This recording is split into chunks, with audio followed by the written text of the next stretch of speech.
আজ বানাবো মটরের ঘুগনি। কুচনো মশলা দিয়েই বানাবো, খুব সিম্পল ওয়েতে। নাও স্টার্ট। প্রথমে দিলাম মশলা,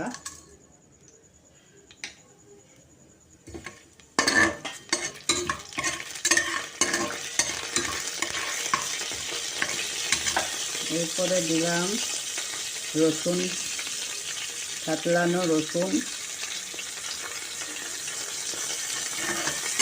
তাকে একটু ভেজে নিলাম।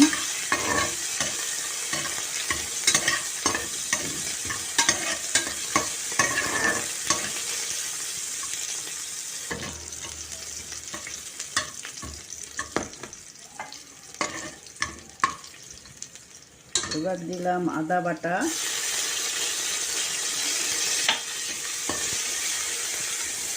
এবার দিলাম তেলে পেঁয়াজ কুচানো, পেঁয়াজটাকে একটু ভেজে নেব।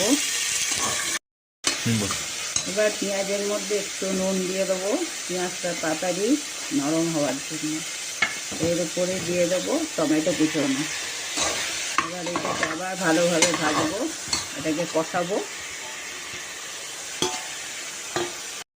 এবার দেবো হলুদ গুঁড়ো, পেঁয়াজটা ভাজা ভাজা হয়ে গেছে, হলুদ গুঁড়ো দেবো, বাড়িতে তৈরি মশলা, ধনে জিরা লঙ্কা আর কাশ্মীরি মির্চ। এটাকে কষাবো। মশলাটা কষানো হয়ে গেছে, এবার দিয়ে দেবো সেদ্ধ করা মটর। এবার এটাকে কষাবো, কষিয়ে তার মধ্যে দেব তেঁতুলের পাল। আমার ঘুগনি রেডি। এবার দিয়ে দিলাম তেঁতুলের পাল। এই হচ্ছে আমার ফাইনাল লুক।